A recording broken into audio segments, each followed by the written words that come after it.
আমরা এক বন্ধুর গল্প দিয়ে শুরু করি। তো বন্ধু ছোটখাটো একটা ব্যবসা করে, তো হঠাৎ করে একটা আননোন পার্সন রাত প্রায় 12টা নাগাদ একটা কল করে, এবং সেই সময় সে জায়গা ছিল এবং ফোনটা রিসিভ করে এবং একটা ওটিপি চায়।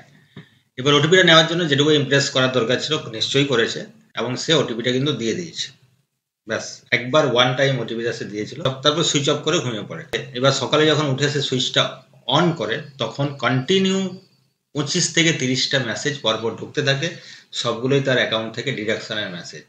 800, 820, 825 এইভাবে একটা অ্যামাউন্ট বারবার কিন্তু অ্যাকাউন্ট থেকে কাটা হয়েছে, এবং নিয়ার অ্যাবাউট 40,000 এবাভ মানি কিন্তু তার অ্যাকাউন্ট থেকে ভ্যানিশ হয়ে গেছে।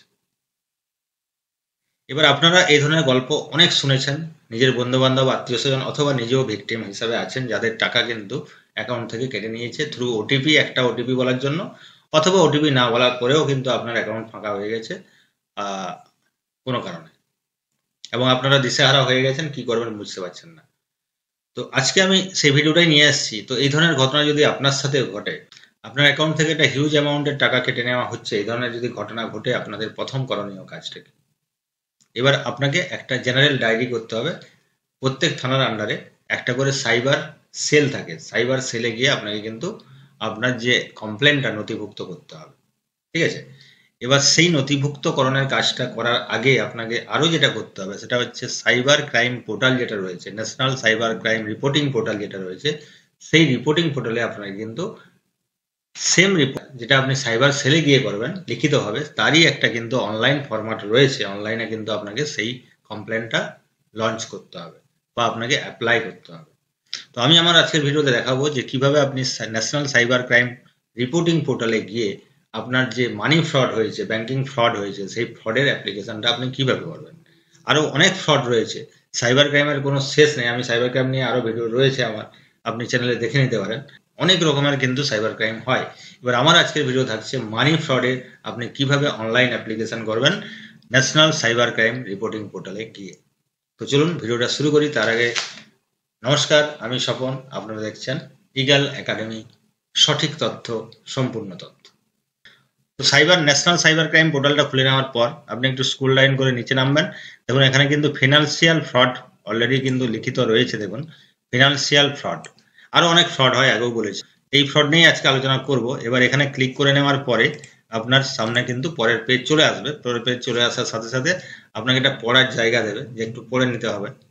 দেখুন এখানে রয়েছে ফাইল এ কমপ্লেন, কমপ্লেনটা ফাইল করবেন। এখানে গেলে আপনি দেখতে পাবেন যে কত রকমের সাইবার ক্রাইম হয়। এখানে যাওয়ার দরকার নেই, আপনার ফাইলে কমপ্লেনে চলে যাবেন। কমপ্লেনে যাওয়ার পরে আপনার একটা পেজ ওপেন হবে, আই অ্যাকসেপ্ট করে নেবেন। আই অ্যাকসেপ্ট করে নেওয়ার সঙ্গে সঙ্গে দেখুন আপনার লগ ইন পেজ চলে এসছে। আপনাকে রেজিস্ট্রেশন করতে হবে, ঠিক আছে? রেজিস্ট্রেশন না করলে কিন্তু আপনি অ্যাপ্লিকেশন করতে পারবেন না। এবার রেজিস্ট্রেশন করার আগে তার আরেকটা ইম্পর্টেন্ট ব্যাপার যেটা রয়েছে, দেখুন এখানে কিন্তু চেকলিস্ট ফর কমপ্লেন। আপনি যে কমপ্লেনটা করবেন না, তার একটা চেকলিস্ট এখানে দিয়ে দিচ্ছে। আপনি যখন কমপ্লেনটা শুরু করবেন অ্যাপ্লিকেশন প্রসেসটা, তখন আপনার কাছে কি কি ডকুমেন্ট বা কি কি তথ্য আপনি রাখবেন তার একটা লিস্ট দিয়ে দিয়েছে। এই তথ্যগুলো কিন্তু আপনাকে জেনে রাখতে হবে। এবার যদি আপনার ফ্রড অলরেডি হয়েছে, তাহলে আপনাকে তো জানতেই হবে। আর এখনো আপনি ফ্রড হয়নি আপনার, বা আপনার কোনো বন্ধু বান্ধবের ফ্রড হয়নি, তবুও আপনাকে জেনে রাখতে হবে যে কি কি ইনফরমেশনগুলো সেই সময় কালেক্ট করে রাখতে হবে, নাহলে কিন্তু আপনি ফাইলটা করতে পারবেন না। কেস ফাইল করতে গেলেও আপনি সমস্যায় পড়বেন। তাই জেনে রাখা ভালো, অনলাইন মানি ফ্রড বা ব্যাংকিং ফ্রড হলে আপনি কি কি ডকুমেন্ট বা কি কি তথ্য আপনার লাগতে পারে কেস ফাইল করতে গেলে। দেখুন ম্যান্ডেটরি ইনফরমেশনগুলো কি কি না, incident date and time. Incident date and টাইমটা আপনাকে পারফেক্টলি মনে রাখতে হবে। বিশেষ করে টাইমটা, ডেটটা তো অবশ্যই লাগবে, টাইমটাও লাগবে। কেননা মানি ট্রানজ্যাকশনের ব্যাপার, আপনার ব্যাংক থেকে অ্যাকাউন্ট থেকে ডেবিট হয়েছে, কোথাও গিয়ে ক্রেডিট হয়েছে, তো সেই টাইমিংটা কিন্তু মোস্ট ইম্পর্টেন্ট একটা ব্যাপার। দ্বিতীয় রয়েছে ইনসিডেন্ট ডিটেল, মিনিমাম 200 ক্যারেক্টার। 200টা ক্যারেক্টারের মধ্যে আপনাকে কিন্তু একটা ইনসিডেন্ট ডিটেলটা লিখতে হবে, যে আপনার সাথে অ্যাকচুয়ালি কি ঘটেছে, কিভাবে ঘটেছে, যতটা সম্ভব ছোট করে 200টা ওয়ার্ডের মধ্যে, এবং স্পেশাল ক্যারেক্টারগুলো অ্যাভয়েড করে আপনাকে কিন্তু লিখতে হবে। এবার যেহেতু লিখতে হবে, অনলাইন করতে গিয়ে লেখার দরকার নেই, আগের থেকে লিখে রেডি করে রাখুন যে ওই জায়গাটাতে আপনি কি লিখবেন। কেননা লিখতে বসে যদি আপনি ভাবতে শুরু করেন অনলাইন অ্যাপ্লিকেশন শুরু করে দিয়ে, তাহলে কিন্তু আপনার অ্যাপ্লিকেশনটা আবার রি-লগ ইন করতে হতে পারে। তাই আগের থেকে রেডি করে রাখুন। Soft copy of any national ID. এবার আপনার যিনি কমপ্লেনটা করছেন, লঞ্চ করছেন, যিনি ভিকটিম, তার Aadhaar card, PAN card, bank account বা ন্যাশনাল আইডি যেগুলো রয়েছে, voter ID, driving licence, passport, PAN, Aadhaar ইত্যাদি যে কোনো একটা আইডি আপনাকে কিন্তু সফট কপি লাগবে, কেননা ওটা আপনাকে আপলোড করতে হবে। In case of financial fraud, আমরা তো ফিনান্সিয়াল ফ্রড নিয়েই আলোচনা করছি, তাহলে কি হবে সেক্ষেত্রে দেখুন কি কি জিনিস ইনফরমেশন রেডি রাখবেন। এক হচ্ছে name of the bank, wallet, merchant. আপনার অ্যাকাউন্ট থেকে যেহেতু কাটা গেছে ওই অ্যাকাউন্টের ডিটেলস লাগবে, কোন ব্যাংক, আইএফএসসি কোড কি আছে, এমআইসিআর কি আছে, ব্যাংকের নাম কি আছে, অ্যাকাউন্ট নাম্বার কি আছে। আচ্ছা, 12 ডিজিটের যে ট্রানজ্যাকশন আইডি হয়, যে টাকাটা যখন কাটছে প্রত্যেকটা টাকা কাটার পিছনে একটা ট্রানজ্যাকশন আইডি থাকে, এবার সেই আইডিটা আপনাকে মজুত করে রাখতে হবে। যদি আপনি ফোন পে ইউজ করছেন তাহলে আপনি সাথে সাথে পেয়ে যাবেন, যদি না করে থাকেন, যদি ইন্টারনেট নেট ব্যাংকিং যদি ইউজ করছেন তাহলে আপনি ডাউনলোড করে নিতে পারেন, অথবা ব্যাংক থেকে কালেকশন করে নিতে হবে ওই ট্রানজ্যাকশন আইডিটা।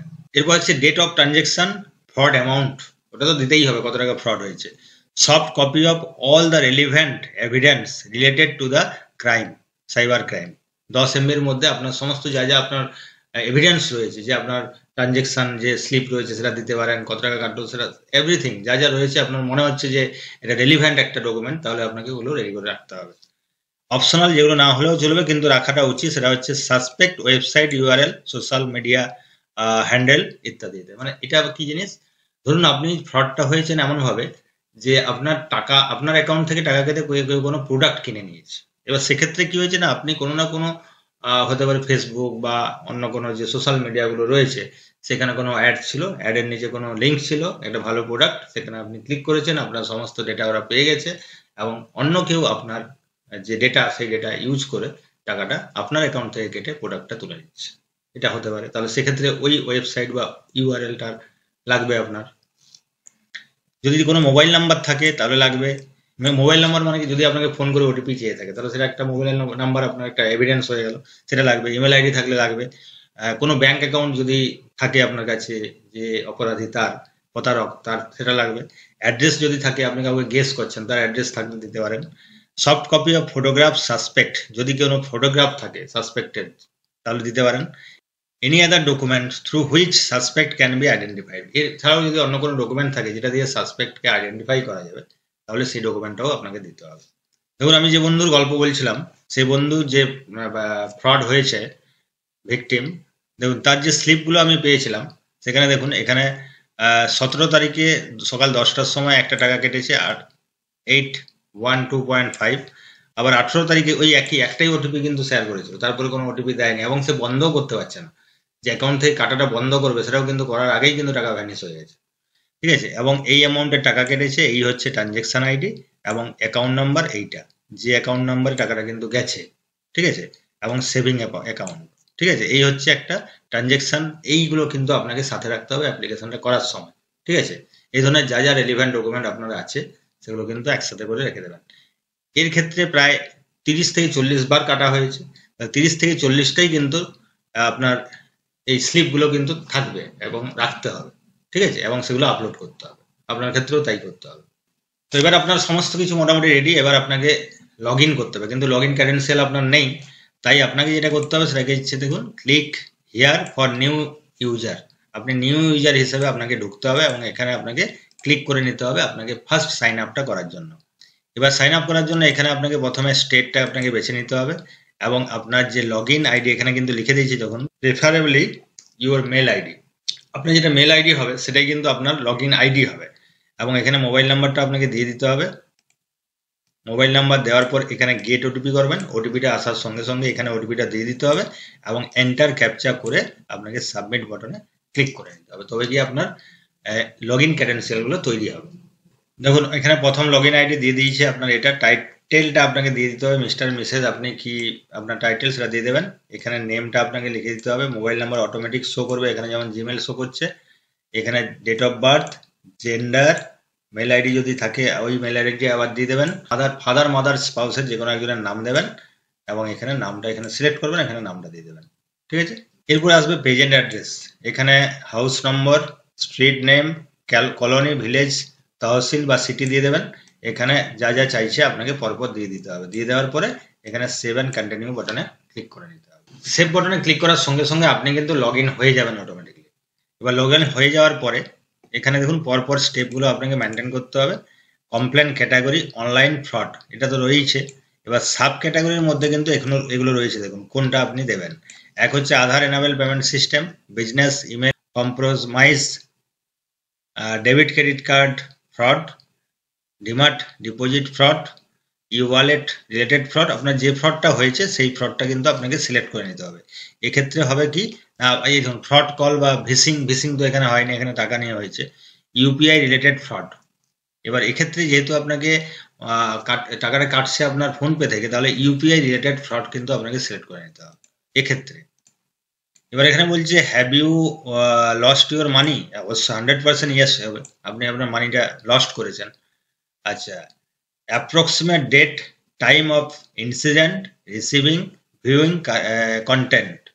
দেখুন এবার রিসিভিং ভিউইং কন্টেন্টটা এখানে আসছে না, কেননা আমরা কোনো কন্টেন্টে যাচ্ছি না যে কেউ আমাকে বাজে কন্টেন্ট পাঠিয়েছে সেই হিসেবে আমি সাইবার ক্রাইমে কেস করতে যাচ্ছি, ব্যাপারটা সেরকম না, ব্যাপারটা মানি ফ্রড হয়েছে। তাই অ্যাপ্রক্সিমেট ডেট অ্যান্ড টাইমটা বলে দিতে হবে ইনসিডেন্টে, এখানে ডেটটা দিয়ে দেবেন, এখানে আওয়ার, এখানে মিনিট, অ্যান্ড এখানে ইয়েস নোটা লিখে দিতে হবে। Is there any delay in reporting, রিপোর্টিংয়ে কি আপনি ডিলে করেছেন, আজকে হয়েছে আপনি 10 দিন পরে রিপোর্ট করতে গেছেন, যদি থাকে তাহলে ইয়েস করবেন, নাহলে নো। আমি সাধারণত এখানে নোই করতে হবে যে না আমার রিপোর্টিং ডিলে হয়নি, আমার গতকাল ঘটেছে, আমি আজই রিপোর্টিং করতে চলে এসেছি। ন্যাশনাল সাইবার ক্রাইম রিপোর্টিং পোর্টালে আপনি যে অ্যাপ্লিকেশনটা করবেন তার মোস্ট ইম্পর্টেন্ট জায়গা কিন্তু এই পেজটা। এখানে প্রথমেই দেখুন আপনাকে দিতে হচ্ছে ব্যাংক ডিটেলটা, যে কোন ব্যাংক। আমি যার অ্যাপ্লিকেশনটা করছি সেটা হচ্ছে এয়ারটেল পেমেন্ট ব্যাংক, লিখে দিলাম। এখানে ওয়ালেট ব্যাপারটা ক্লিয়ার করতে হবে এবং অ্যাকাউন্ট নাম্বারটা এখানে দিয়ে দিতে হবে। আপনার যদি এয়ারটেল পেমেন্ট ব্যাংক না হয় অন্য কোনো ব্যাংক হয় তাহলে সেই ব্যাংকের অ্যাকাউন্ট নাম্বার আপনি এখানে দেবেন, এবং যে টাকাটা আপনার কেটেছে সেই টাকাটার যে এগেনস্টে যে ট্রানজেকশন আইডিটা ক্রিয়েট হয়েছে সেই ট্রানজেকশন নম্বরটা এখানে দিতে হবে, কত টাকা গেছে লিখতে হবে, ট্রানজেকশন ডেটটা দিয়ে দেবেন এবং টাইমটা দিয়ে দিতে হবে, এবং রেফারেন্স নম্বর যদি কিছু থাকে সেটা দিয়ে দিতে হবে। এবং এখানে do you have any suspect account detail যদি থাকে দেবেন, নাহলে দেওয়ার দরকার নেই। এবার তারপরে আপনি সেভ বাটনে ক্লিক করে নেবেন। এবার এখানে একটা কথা বলে রাখি, আপনার একটা নির্দিষ্ট অ্যামাউন্ট সেটা 1 টাইমে কাটতে পারে, 2 টাইমে কাটতে পারে, 3 টাইম, 4 টাইম, মোর দেন 10 টাইমস, 20 টাইমস কাটতে পারে। যেমন এক্ষেত্রে প্রায় 40 বার কেটেছে টাকা, তাহলে সেক্ষেত্রে আপনার কিন্তু ট্রানজেকশন আইডিও 40টাই হবে, এবং আপনাকে 40 বার কিন্তু এখানে অ্যাড করতে হবে, প্রত্যেকটা ট্রানজেকশন আইডি অ্যাড করতে হবে, কত টাকা কেটেছে অ্যাড করতে হবে, এবং তার এগেনস্টে কিন্তু আপনাকে স্লিপ প্রোভাইড করতে হবে, যে অ্যাকাউন্ট স্লিপটা রয়েছে, যে ডকুমেন্ট, সফট ডকুমেন্ট আপনার কাছে রয়েছে, সফট কপি, সেটা কিন্তু আপনাকে প্রোভাইড করতে হবে। তাহলে এটা লিখে দেওয়ার পর আপনাকে সেভ বাটনে ক্লিক করে নিতে হবে। দেখুন সেভ বাটনে ক্লিক করার সঙ্গে সঙ্গে এখানে কিন্তু একটা নতুন ট্যাব চলে এসেছে এবং এখানে ডিটেলস সব চলে এসেছে। যদি কিছু ভুল থাকে ডিলিট বাটন আছে, ডিলিট বাটন ডিলিট করে আবার আপনি অ্যাড করে নিতে পারেন, এবং আরও যে রেফারেন্স আইডি গুলো রয়েছে সেখানে অ্যাড মোর করে বারবার আপনাকে কিন্তু যতগুলো আপনার ট্রানজেকশন রয়েছে, যতবার হয়েছে সবগুলো বারবার কিন্তু আপনাকে অ্যাড মোর করে করে আপনাকে প্রত্যেকটাই কিন্তু আপলোড করতে হবে। ঠিক আছে, দেখুন এখানে আমি সবগুলো কিন্তু আইডি আপলোড করে দিয়েছি দেখুন, এবং তারপরে যেটা আসছে do you have any suspect account detail, এখানে নো করে নেবেন। এরপর দেখুন approximate date and time incident, এটা কখন ঘটেছে এটা লিখে দিতে হবে এখানে, এবং এখানে দেখুন is there any delay reporting, এটা আগেও বলেছি আমার ডিলে হয়নি, এবং হোয়ার ডিড দ্য ইনসিডেন্ট ওকার, কোথায় ঘটনাটা ঘটেছে, এখানে ইনসিডেন্টটা কোথায় ঘটেছে, মোবাইল অ্যাপের মাধ্যমে হয়েছে আমি লিখলাম, এবং মোবাইল অ্যাপ কোন অ্যাপ সেই অ্যাপটার নাম এখানে লিখতে হবে, এবং সাপোর্টিং ডকুমেন্ট আপনার যেটা রয়েছে সেটা কিন্তু এখানে আপলোড করতে হবে।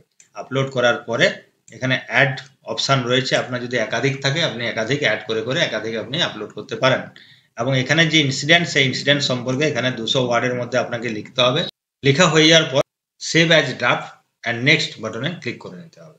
এবার দেখুন I would like the information about suspect criminal provide by me be shared with all agencies and organisation involve in prevention of crime, ক্রাইমের প্রিভেনশনের জন্য যারা যারা যুক্ত আছে সবার কাছে এটা যাবে, আমার কোনো আপত্তি নেই। এবং এখানে সাপোজ সাসপেক্টের যদি কোনো নাম থাকে নাম দিয়ে দেবেন, সাসপেক্টের যদি কোনো ডকুমেন্ট থাকে এই ধরনের কোনো ডকুমেন্ট তাহলে অবশ্যই দিয়ে দেবেন। এক্ষেত্রে মোবাইল নাম্বারটা মেনলি আমরা পেয়ে গিয়ে থাকি, সেই মোবাইল নাম্বারটা দিয়ে এখানে নাম্বারটা লিখে দিয়ে আপনি অ্যাড করবেন, এখানেও কিন্তু আপনি একাধিক অ্যাড করতে পারেন, কোনো সমস্যা নেই। এবং অ্যাড করার পর এখানে দেখুন চলে এসছে কি না please upload any photographs of suspect, যদি থাকে তাহলে আপনি ফটোগ্রাফস দিতে পারেন, অথবা আপনার যে হাতে ডকুমেন্টগুলো রয়েছে সেগুলো আপলোড করতে পারেন এখানে দেখুন, এবং এখানে আপলোড বাটন রয়েছে, আপলোড করে নেবেন। এবং do you want to share address of suspect, অবশ্যই 100% শেয়ার করতে চাইছি, যদি থাকে আপনি 100% করবেন, আর যদি না থাকে তাহলে নো অপশান করে বেরিয়ে যাবেন, এবং যদি পিছনে গিয়ে ভুল ঠিক করতে চান পিছনে যেতে পারেন, আর যদি অল কমপ্লিট হয়ে গিয়ে থাকে তাহলে save as draft and next বাটনে ক্লিক করে নেবেন।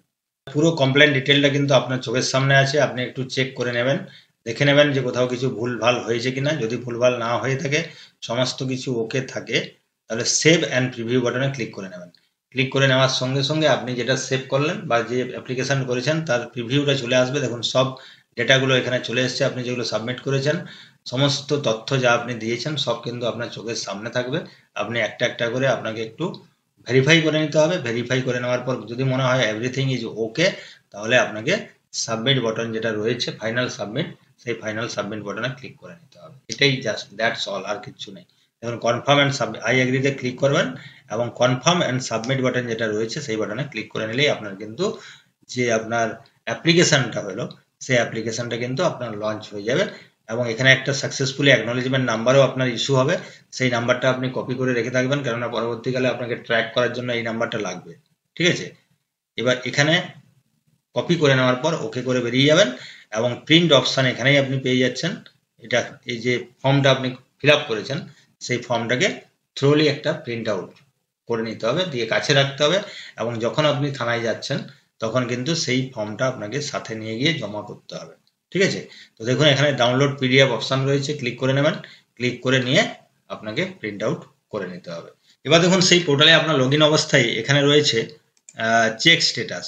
পরে কিছুদিন পর অ্যাপ্লিকেশনটা সাকসেসফুলি সাবমিট এবং সাইবার সেলে গিয়ে অফলাইনে যে আপনার জিডিটা হবে সব কিছু হয়ে যাওয়ার পর কিছুদিন পর আপনি এই চেক স্ট্যাটাসে এসে আপনার কিন্তু এই কমপ্লেন ফাইলটা চেক করে নিতে পারেন যে এর প্রোগ্রেস কতটা কি হয়েছে।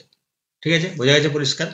তো এই হচ্ছে আজকের ভিডিও। যারা ফ্রড হচ্ছেন তারা অবশ্যই এই সিস্টেমটাকে মেনটেন করুন, এই তথ্যগুলো রাখুন, এবং আপনাদের যে সমস্যা যে টাকা আপনারা কিন্তু ফেরত পেতে পারেন যদি ঠিকঠাকভাবে অ্যাপ্লিকেশনটা করেন, ঠিকঠাক তথ্য সাবমিট করেন, এবং ঠিক সময়ে সাইবার ক্রাইম ডিপার্টমেন্টে বা সাইবার সেল যেটা রয়েছে সেখানে গিয়ে আপনি জিডিটা করে নেন এবং এখানে একটা অনলাইন ফর্ম ফিল আপ করে নেন। ঠিক আছে, ভালো থাকুন, সুস্থ থাকুন, এবং সাইবার ফ্রড থেকে নিজেকে বাঁচান। দেখা হচ্ছে পরের ভিডিওতে। ভালো থাকবেন, সুস্থ থাকবেন, নমস্কার।